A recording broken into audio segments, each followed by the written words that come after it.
Hello, everyone. Welcome. I'm Casey at Home with Casey, and I am here with Elyssia Maya. She is a food relationship coach. Welcome back, Elyssia.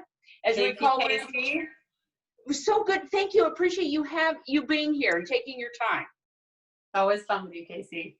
Our goal is to really address issues that are current in health and wellness, and particularly in nutrition.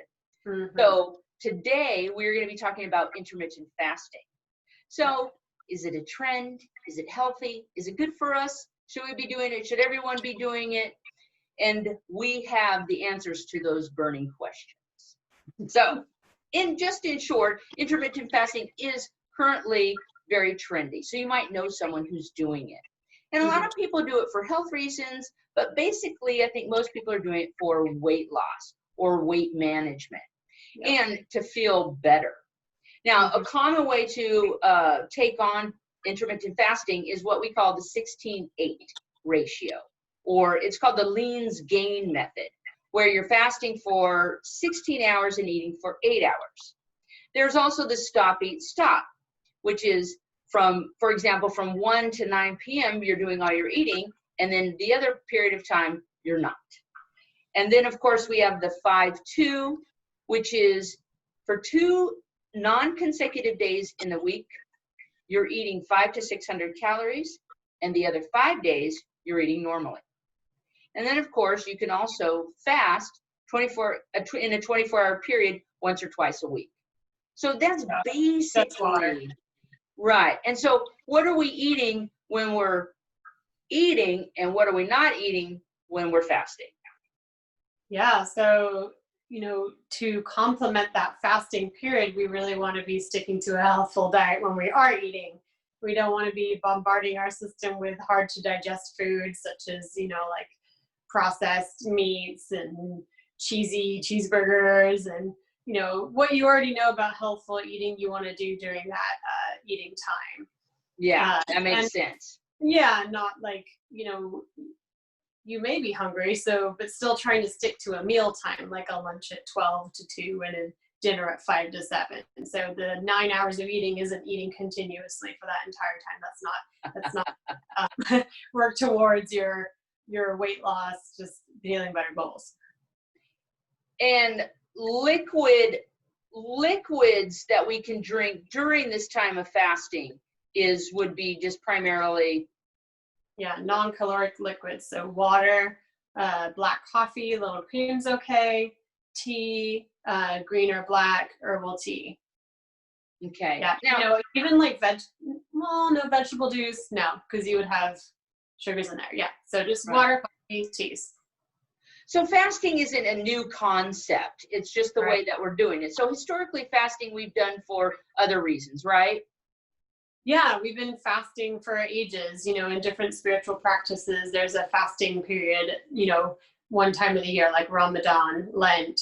These are examples of, people not eating because not eating takes away, it actually makes you look inside and see why you're eating. So stripping away eating, putting more in your body allows you to go inside and, really do that spiritual work. So that's, just vaguely why different religions incorporate fasting. And also just historically, traditionally, we're not growing food in the spring. Things are not growing in the spring. Our growing season is summer and fall, right? And then we're harvesting in the fall, we're preserving in the winter, we're eating that food preserved through the winter, or hardy root vegetables and preserves, meats. And then in the spring, people were gathering shoots and roots, and everything's very light and actually cleansing kinds of food. So that was tradition. And those were times of famine, and our bodies were used to going through that season with less food. And that's not the way we eat today, because we don't have to. No, we don't. Yeah, hence intermittent fasting now is a way to kind of implement this, times of less stress from eating on the body. Right. Well, so just as our bodies are made to move and made to be in motion, our bodies can withhold or function without food. And I think this period of time that we're not eating gives our digestive tract a rest. A lot of people suffer from inflammation and some diabetes and obesity and all those other things. So one good reason to start intermittent fasting is to start to feel good. So when we do implement that intermittent fasting, we our body starts to change. We become maybe less insulin resistant. We get to our body on a molecular level will allow us to access fat as an energy source. You've got hormones going on. You have other changes where our body can really start to recover in a way and regenerate itself. Yeah. So that's those are really great reasons to do so. And on another bigger level, is fasting sustainable? Really, right? Yeah, depends how you do it, and you got to make it work, just like every kind of diet routine. You got to make it work for you and your lifestyle. So which of those options that you mentioned for intermittent fasting, works for you, your schedule, your hunger level, your activity level? Personally, when I work with clients, I encourage them to eat 3 meals a day at the same time, 2 to 3 meals a day at the same time. So there's a fasting period between meals, and not eating late, or maybe it's not a specific time, but say you don't eat after 7:30 p.m. and then you're not eating till 7:30 breakfast. So you have a fast day for 12 hours. So I think it's possible to do that for, most people, that form of intermittent fast. At the very least, it's something to work towards, but I think that's possible. So, people that say like, I don't think I can do this, it's really hard. I truly think it's possible to eat 3 meals a day. Yes. And I think when you do cut out those extra calories, so, food trends have come and gone. Yeah. Eating small meals throughout the day, that is really good because it keeps metabolism burning, but depends on how many calories you're eating. But at the end of the day, really, it's about who you are and knowing a little bit more about what you're capable of doing. So I wouldn't say jump in to 16-hour-a-day fasting, but maybe you start, as Elyssia said, just with your 3 meals a day, with those period of 3 to 4 or 5 hours in between meals. Yeah. And then maybe you start with not eating after 8 p.m. and eating at 7 a.m. Yeah.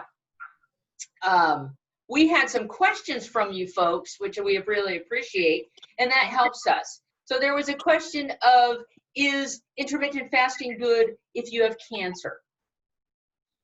Yeah, so, it's definitely beneficial to, in prevention, and probably after too, because you're basically, just like you said, giving your body a chance to detoxify, cleanse old cells, damaged cells, regenerate. So, and we know, like, there have been many studies on restricting calories.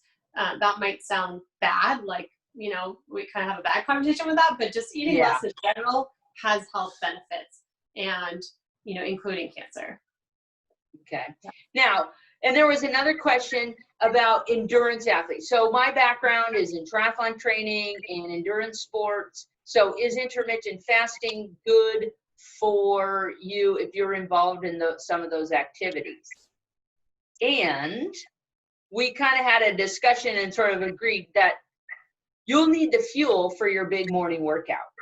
So you're not going to want to fast in the morning, but you might need fuel for your evening workout as well. So restricting calories might impede that workout, or might cause such a dip in blood sugar or energy level that you won't have the energy to get through and that sustained workout. So for intermittent fasting, for folks that are doing endurance sports, you're going to have to work on the timing. So it might be that 5-2 ratio of reduced calories to non-consecutive days, or actually 1 day of fasting for a 24-hour period once a week. Like that could be on a rest day or something, doing that. Yeah. So, and that could be very helpful. Another question came about was, I intermittently fast, and when I do eat, I eat keto. Well, yeah, I mean, and if that works for you, you're really like probably in a good fat burning state. Again, so keto has been likened to that springtime famine time that I was talking about. Yeah. And there's studies showing it might not be beneficial to do keto for more than 3 to 5 months, like not as a long term, but some people's body type likes keto. So, if you just adjust it, make sure you're getting enough energy in, you're probably burning a lot of stored fats if that's your, that's practice intermittent and keto at the same time. Just make sure you're getting enough like food for your brain, food for your body. I'd be aware of that. Yes, and food for your brain, because our brain survives on sugar. So, but eventually your body gets used to not consuming those calories, and your energy starts to increase. So from a safety perspective, just play around with the different ratios of the 3 meals a day. Maybe you want to start off with, consult a doctor if you have any sort of comorbidities or things that you're concerned about in health-wise. But studies have shown that reducing calories and having unlimited calories in your diet is good for your health. Right. Surprise, surprise. Right. We live in this world of food excess. So obviously, like, getting away from that, right, is the calorie restriction. That's what we're talking about, right? We're not talking about eating 3 tomatoes a day. Like, I have heard people do this. Like, we're talking about just getting away from that excess. If you're going to venture into intermittent fasting, we wish you all the luck. If you have any questions, do it safely. And again, when you are in that period of eating, it's not a license to go out and eat whatever you want. You want to still keep the calories that you're eating to be healthy food, plant-based food, whole grains, lean meats, and make sure that you're hydrating, exercising, getting good rest, and taking care of yourself. So hopefully that answers your question. Anything to add to that, Elyssia? I think that covers it, Awesome. An ad. Well, we appreciate you checking in with us to learn more about intermittent fasting. I appreciate Elyssia Maya. You can check out her website, ElyssiaMaya.com, for more information. You can check this out the YouTube, on my YouTube channel. And please like it, subscribe it. Please send us more of your questions. And in 2 weeks, we're going to be talking on another exciting topic. We haven't decided yet. We're waiting for you. Were we going to talk about water? Water, and I think mindful eating was another one we talked about. Water and mindful eating. And I just want to plug Casey's Tasty Tuesday videos too for healthy recipes. Thank you. I appreciate that. So join us in 2 weeks where we're going to be talking about water and mindful eating. And if you are experimenting or if you're doing intermittent fasting, please give us all your comments. I'm Casey at Home with Casey. This is Elyssia.